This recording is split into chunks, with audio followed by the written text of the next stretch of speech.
નમસ્કાર. ગુજરાત રાજ્યના 1.40 લાખ કરતાં વધારે આંગણવાડી કાર્યકર તેડાગર બહેનો, સ્વાગત છે તમારું આજના આંગણવાડી પગાર વધારા તેમજ અન્ય ભથ્થાઓના વધારાના પગાર ન્યૂઝ સાથે અમારી યુટ્યુબ ચેનલમાં, જેનું નામ છે ગુજરાતી જીકેની જમાવટ.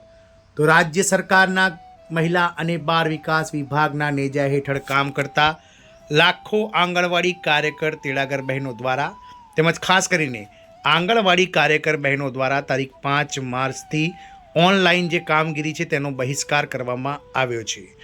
મોબાઈલ સારી ક્વોલિટીના તેમજ પગાર વધારા ગુજરાત હાઈકોર્ટ ડિવિઝન બેન્ચના જે આદેશ મુજબ પગાર વધારા મુદ્દે ફરી એકવાર આ આંદોલન છેડાયું છે. જાણીશું આજના વિડીયોમાં વિગતવાર કે આ આંદોલન બાદ જે લાખો આંગણવાડી કર્મચારીઓ લડાયક મૂડમાં આવ્યા છે તેમની શું છે મુખ્ય માંગણીઓ અને સરકાર દ્વારા આ આંદોલન બાદ જે છે તે ડઘાઈને સરકાર શું એક્શન લઈ શકે છે તેના વિશે આજના વિડીયોમાં આપણે વિગતવાર ચર્ચા કરીશું. તો વિડીયોના અંત સુધી આપ બન્યા રહો. જો ચેનલમાં તમે નવા સબસ્ક્રાઈબર હોય તો ચેનલને સબસ્ક્રાઈબ કરવાનું ભૂલશો નહીં. તો ગુજરાત રાજ્ય સરકારના મહિલા અને બાળ વિકાસ વિભાગના નેજા હેઠળ વિવિધ આંગણવાડી કેન્દ્રોમાં ICDS પ્રોજેક્ટમાં કામ કરતા લાખો આંગણવાડી કાર્યકર તેડાગર બહેનો દ્વારા ઓનલાઈન કામગીરીનો બહિષ્કાર કરવામાં આવ્યો છે. આ બહેનોની મુખ્ય માંગણી, આપ સૌ બહેનોની મુખ્ય માંગણી છે Gujarat high court division bench 20 August 2025નો જે ચુકાદો છે, જે અંતર્ગત આંગણવાડી કાર્યકર બહેનોને 24,800 રૂપિયા અને તેડાગર બહેનોને 20,300 રૂપિયા માનદ વેતન સરકાર કરી આપે. તદુપરાંત વર્ષ 2022થી જે ઓનલાઈન કામગીરી માટે સારી ક્વોલિટીના ફોન આપવાનું જે વચન આપવામાં આવ્યું છે, તો સારી ક્વોલિટીના 5G મોબાઈલ તેમજ તેમાં ઇન્ટરનેટ રિચાર્જ સહિતની જે સુવિધા છે તે વિભાગ દ્વારા પૂરી પાડવામાં આવે વગેરે જેવી પડતર માંગણીઓને લઈ અને ફરીથી એકવાર આંદોલન છેડાયું છે. તો સારી ક્વોલિટીના મોબાઈલ ફોન, પગાર વધારા સહિત અન્ય પડતર પ્રશ્નોને લઈ અને રાજ્યના લાખો આંગણવાડી બહેનો, આશા વર્કરો રસ્તા પર ઉતરી આવ્યા છે. એટલું જ નહીં, આંગણવાડીમાં ઓનલાઈન કામગીરીનો સંપૂર્ણપણે આ બહેનો દ્વારા, કાર્યકર બહેનો દ્વારા બહિષ્કાર કરવામાં આવે છે. આ બહેનો દ્વારા એવી પણ ચીમકી ઉચ્ચારવામાં આવી છે કે જો રાજ્ય સરકાર તેમની મુખ્ય 12 માંગણીઓ નહીં સ્વીકારે તો આંગણવાડી બહેનો, આશા વર્કરો અચોક્કસ મુદતની હડતાલનું એલાન કરી શકે છે. સરકારની માંગણીઓ નહીં સ્વીકારે તો સરકાર માંગણીઓ નહીં સ્વીકારે તો અચોક્કસ મુદતની હડતાલ. જો રાજ્ય સરકાર આગામી સમયમાં 12 માંગણીઓ નહીં સ્વીકારે તો અચોક્કસ મુદતની હડતાલનું એલાન કરાશે. વર્ષ 2022માં આંગણવાડી બહેનોને નવા મોબાઈલ ફોન આપવામાં આવશે તેવું રાજ્ય સરકારે વચન આપ્યું હતું, પણ આજ સુધી નવા મોબાઈલ ફોન મળ્યા નથી. જૂના મોબાઈલ ફોન ચાલતા જ નથી, જેથી ઓનલાઈન કામગીરી કરવી અઘરી બની છે. નબળી એપ્લિકેશન જ નહીં, ગામડામાં નેટવર્કના ધાંધિયાને પગલે આંગણવાડી બહેનો આંગણવાડીમાં બાળકોને પોષણ આહાર આપવાને બદલે મોટાભાગનો સમય ડેટા એન્ટ્રી પાછળ વ્યતીત કરે છે. મોબાઈલ ફોનનું વચન સરકારે પાડ્યું નથી. મોટાભાગની બહેનો પોતાના જ મોબાઈલ ફોનમાં ના છૂટકે સરકારી કામકાજ કરવા મજબૂર બની છે. આ કારણોસર 80% આંગણવાડી બહેનો, આશા વર્કરોએ મોબાઈલ ફોન પર ઓનલાઈન કામગીરી જ બંધ કરી દીધી છે. વર્ષ 2022માં રાજ્ય સરકારના 5 મંત્રીઓએ પગાર વધારો કરવા આશ્વાસન પાઠવ્યું હતું, પણ 4 વર્ષ પછી પણ તે પગાર વધારો કરાયો નથી.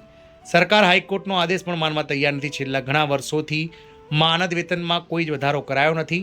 હાઈકોર્ટના આદેશનું પણ રાજ્ય સરકાર પાલન કરવા તૈયાર નથી. આપ સૌ બહેનોને જાણ છે તે પ્રમાણે ગુજરાત હાઈકોર્ટ ડિવિઝન બેન્ચના 2 જજ AS સુપૈયા અને VT વાછાણી દ્વારા વર્ષ 2025ની 20 ઓગસ્ટના રોજ આપ સૌ બહેનોની તરફેણમાં એક ઐતિહાસિક ચુકાદો અપાતા ગુજરાત રાજ્ય સરકારને આદેશ આપવામાં આવ્યો હતો કે આગામી 6 મહિનામાં એટલે કે 20 ફેબ્રુઆરી 2026 સુધીમાં આંગણવાડી કાર્યકર અને તેડાગર બહેનોને જે હાલમાં સરકાર વેતન ચૂકવી રહી છે તેમાં ગુજરાત રાજ્ય સરકારના વર્ગ 4ના લઘુત્તમ બેઝિક પગાર પ્રમાણે 14,800 રૂપિયા વધારો કરી અને કાર્યકરોને જે 10,000 રૂપિયા વેતન મળે છે તેમાં 14,800 વધારી 24,800, તેડાગર બહેનોને જે 5,500 રૂપિયા માનદ વેતન હાલમાં મળી રહ્યું છે તેમાં 14,800 રૂપિયા વધારી અને કુલ 20,309 માનદ વેતન કરી આપવાની જે છે તે ઐતિહાસિક ચુકાદો આપ્યો હતો.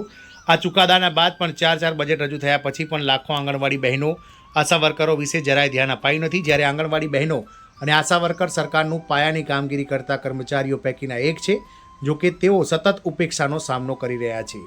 આમ કેન્દ્ર સરકારનું બજેટ 1 ફેબ્રુઆરી 2026 તેમજ ગુજરાત રાજ્ય સરકારનું બજેટ 18 ફેબ્રુઆરી 2026 આ બંને બજેટોમાં ગુજરાત રાજ્ય સરકારના આંગણવાડી કર્મચારી કે જેઓ મહિલા અને બાળ વિકાસ વિભાગના નેજા હેઠળ કામ કરે છે અને જેઓનું સંખ્યાબળ લગભગ 1.6 લાખ કરતાં વધારે છે, તેમજ આરોગ્ય વિભાગના નેજા હેઠળ કામ કરતા આશા વર્કર તેમજ ફેસિલિટેટર બહેનો કે જેઓનું સંખ્યાબળ લગભગ 30 થી 40 હજાર છે, તેવા તમામ બહેનો લડાયક મોડમાં આવી ગયા છે અને આગામી સમયમાં હાલમાં ઓનલાઈન કામગીરીનો બહિષ્કાર કરી પોતાની પડતર માંગણીઓને લઈ અને કલેક્ટર થ્રુ અન્ય વિભાગના વડાઓ થ્રુ આવેદનપત્રો આપી અને સરકારને જગાડવાની કોશિશ કરવામાં આવી છે. આગામી 16 માર્ચ સુધીમાં જો સરકાર કોઈ એક્શન નહીં લે તો ચોક્કસથી આ બહેનો ફરી એકવાર અચોક્કસ મુદતની હડતાલ પર ઉતરી અને વિભાગનું જે કામકાજ જે છે તેને ખોરંભે ચડાવી અને બાળકોનું જે પોષણ ધાત્રી માતાઓ તેમજ જે સ્તનપાન કરાવતી માતાઓ હોય કે પછી ગર્ભવતી માતાઓનું જે રસીકરણ તેમજ માર્ગદર્શન કાર્યક્રમ છે તે તમામને અટકાવવાની ધમકી આપી દીધી છે. જોવાનું એ રહેશે કે સરકાર આ બાબતને લઈ અને મગનું નામ મરી પાડે છે કે પછી ફરીથી એકવાર સરકાર આ બાબતે અજાણ રહે છે. તો સમય જ બતાવશે. જય હિન્દ, અસ્તુ.